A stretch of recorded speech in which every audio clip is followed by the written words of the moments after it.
Minute हमने मौका तो आप लोग देते थे। एक मिनट सर, नवजोत सिंह सिद्धू किसके फिर वही नेता वाली हैं? बात, आप सर बोलने मैं आप नहीं ही के पास हूं, आप बोलने नहीं देंगे, मैं आपको आप बोलने पहले बोल लीजिए पहले चलिए, अपना, ठीक है, फिर मैं उसके बाद में उत्तर मैं दूंगा। अब सवाल पूछिए, मैं उत्तर जी जी बिल्कुल बिल्कुल आप उत्तर मैं दीजिए। स्ट्रेट सवाल पूछिए, जी, जी, स्ट्रेट उत्तर मैं दूंगा। बिल्कुल स्ट्रेट सवाल पूछ रहा मुझे केवल ये हूं। नवजोत सिंह सिद्धू किसके नेता है? एक एक छोटा सा रैपिड फायर राउंड कर लेते हैं। सवाल पूछने लायक नहीं आप जैसे वरिष्ठ एंकर के लिए। नहीं मैं एक तो प्रवक्ता सवाल को जवाब देने का उत्तर है। मैं बोल रहा हूं नवजोत सिंह सिद्धू किसके नेता है? सिद्धू किसके पार्टी के सवाल पूछने का है क्या? नहीं, किसके नेता है? कांग्रेस के? यार ये बता दीजिए, अमित शाह जी ने आईएसआई को पठानकोट में जांच के लिए बुलाया था, क्या बीजेपी माफी मांगेगी पूरे देश से? क्या ऐसे सालूवालियों को पार्टी से बाहर किया जाएगा? क्या शिवसेना से गठबंधन तोड़ा जाएगा?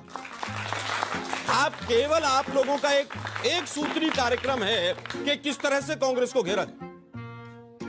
क्या आईएसआई जो जांच करने आई है वो मास्टर स्ट्रोक है हमारा? आईएसआई पहली बार जांच करने आई है पठानकोट में, ये मास्टर स्ट्रोक है, आपने बोला था उनको। नहीं आप मुझे बताइए, आप मेरे से सवाल क्या पूछ रहे हैं? आप सवालों में गिर रहे हैं। नहीं सवालों में नहीं गिर रहे हैं आलोक शर्मा जी। मुझे केवल ये बताइए, पूछा 26/11 जिस समय पर हमारे कमांडो अंदर लड़ रहे थे, मोदी जी बाहर प्रेस कॉन्फ्रेंस कर रहे थे, आपसे पूछ के गए थे? नहीं ठीक है, संबित पात्रा इसका जवाब। उसके बाद एक मिनट, उसके बाद बीजेपी के तमाम प्रवक्ता स्टूडियो में माता बहनों की चूड़ियां लेके खड़े हो जाते, तो आपसे पूछ के आए थे? वक्त का सही उपयोग, घंटे का पूर्ण इस्तेमाल कोई इनसे सीखे। संबित पात्रा जवाब। नहीं, एक सवाल और। अब हुआ एक अंतिम सवाल। जी, मोदी जी जब गए थे वहां पाकिस्तान बिरयानी खाने बिना बुलाए, आपसे पूछ के गए? 5 साल के कार्यकाल में हुआ। इसके पहले मोदी जी के पहले, इस 5 साल के पहले ये धरती चपटी थी, मोदी जी ने उसे गोल कर दिया। सूरज में रोशनी नहीं थी, मोदी जी ने रोशनी डाल दिया। पहाड़ों पे बर्फ नहीं था, मोदी जी ने उसको बर्फ ला दिया। नदियों में पानी नहीं था, सब मोदी जी ने कर दिया।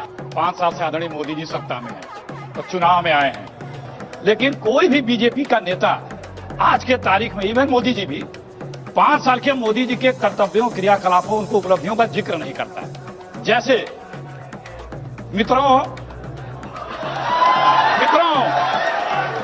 आपके खाते में 15 लाख मैंने डाल दिया ना, गंगा मैया को मैंने साफ कर दिया ना, काशी को क्योटो बना दिया ना, 100 स्मार्ट सिटी बना दिया ना, दाऊद को घसीट के ले आया ना, डॉलर के दाम रसातल पे ले आया ना, गैस पेट्रोल के दाम जमीन पे लाया ना, 2 करोड़ नौकरियां दी ना।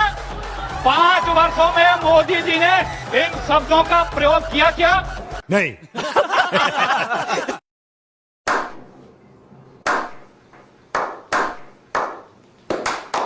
ये कौन सा उद्योग ऐसा है जिसके अंदर उद्योग बढ़े हैं, या कौन सा उद्योग ऐसा है जिसके अंदर नौकरियां बढ़ी हैं? आपके पास कोई उत्तर नहीं है। ये फ्यूचर में भी उसका कोई चिदम्बरम तो इसको आरएसएस टैक्स कह रहे हैं। तो आज भी पी चिदम्बरम तो कह रहे हैं ये आरएसएस टैक्स है।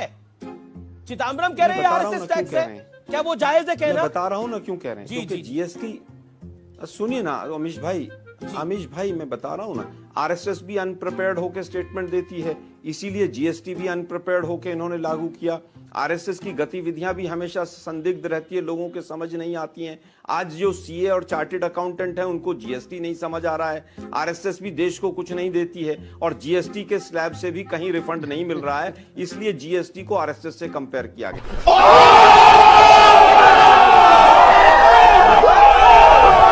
अगर बीजेपी को 5-6 शब्दों पे रोक लगा दी जाए और बीजेपी के नेताओं से कहा तुम 2 मिनट बोल लो, एक पाकिस्तान, एक मुसलमान, एक आतंकवाद, एक राम और एक धर्म, इन 6 शब्दों पर रोक लगा के बीजेपी के किसी नेता से कहो तुम बोलो, वो मंच से नीचे उतर जाएगा।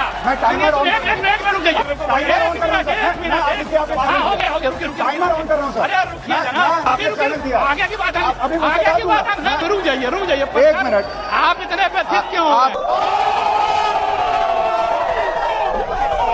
एक चैलेंज आया था कि बीजेपी के लोग 2 मिनट 6 शब्दों के बिना नहीं बोल सकते। राम, पाकिस्तान, मैं बता रहा हूं, और क्या था सर? धर्म, और क्या था सर? शुरू करें। देखिए अभी इन्होंने एक बात कही कि इन्होंने, हाँ बिल्कुल कही, इन्होंने कहा कि इन्होंने भूगोल बदल दिया था। आपने भूगोल, अरे हमारे भारत का ही भूगोल बदल दिया था। किस पार्टी के अधिवेशन में प्रस्ताव पारित करके पाकिस्तान बना था? पाकिस्तान आ रहा हूँ ना, पाकिस्तान आ गया, 10 सेकंड में पाकिस्तान आ गया। मैंने भैया मैंने बात नहीं किया, बात हो गई। अब मैं बोल सकता हूँ नहीं बोल सकता। अरे मैं बोलूं, अब मैं बता रहा हूँ, हिंदू पाकिस्तान शब्द किसने प्रयोग किया? हमने या शशि थरूर ने? हिंदू तालिबान शब्द किसने प्रयोग किया? हमने या शशि थरूर ने? हिंदू आतंकवाद किसने कहा? हमने या इनके गृहमंत्री ने कहा? डीएनए तो डीएनए बोलता ही है, डीएनए तो बोलता है, डीएनए ने बोल दिया। आप बड़े उम्मीद से दांव लगाए थे।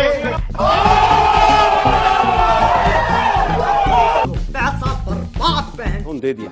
हिंदुस्तान में 26 करोड़ परिवार हैं, 13 करोड़। इसका मतलब, अरे भाई इस बार के 15 अगस्त की स्पीच सुनिए, 14 करोड़ था, फिर एक मंत्री ने 15 कहा, अरुण जेटली साहब ने।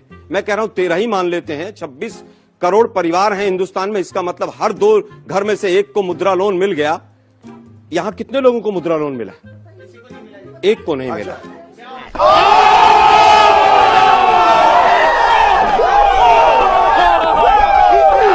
ये झूठ। आप गांव में एक मिनट जाइए सर, ना, राहुल अरे गांधी साहब जी तो गांव में तो कहिए, क्या हो रहा एसी रूम से निकले और अरे गांव में जाएं और सारे लोग अगर ये बात ना कहें देखिए, कि मैंने इसीलिए कहा कि आप झूठ बोलते हैं। अच्छा, एक सेकंड, दूसरी चीज, आपने कहा 18,000 गांव को हमने बिजली दे दी 4.5 साल में।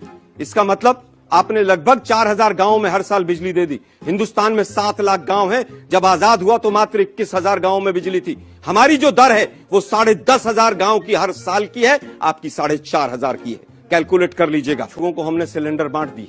जिस राज्य में चुनाव होता है, एक व्यक्ति, खास व्यक्ति के सिलेंडर जाते हैं और उसके बाद वो रिफिल नहीं होते हैं। आपने कहा 15 लाख रुपए अकाउंट में आएंगे, क्या हुआ उसका? आपने उत्तर नहीं दिया। सही बोल रहे हैं। आपने कहा कि 1 रैंक 1 पेंशन, आज भी जंतर मंतर, अरे सर सुन लीजिए ना, 1 रैंक 1 पेंशन में 1 रैंक 5 पेंशन है और आज भी एक्स सर्विसमैन वहां पर बैठे हुए हैं। आपने कहा नरेगा, नरेगा कांग्रेस पार्टी का विफलताओं का जीता जागता स्मारक है। आज नरेगा में 46% रिजर्वेशन एनरोलमेंट बढ़ गया। आपने तो गांव में भी और शहरों में भी बेरोजगारी बढ़ा दी और उससे क्या हुआ कि मनरेगा के अंदर लोगों का रजिस्ट्रेशन बढ़ गया, बेरोजगारी बढ़ गई वहां पर। तो जीता जागता जो स्मारक था उस पर ये लाइट लगा रहे हैं आजकल।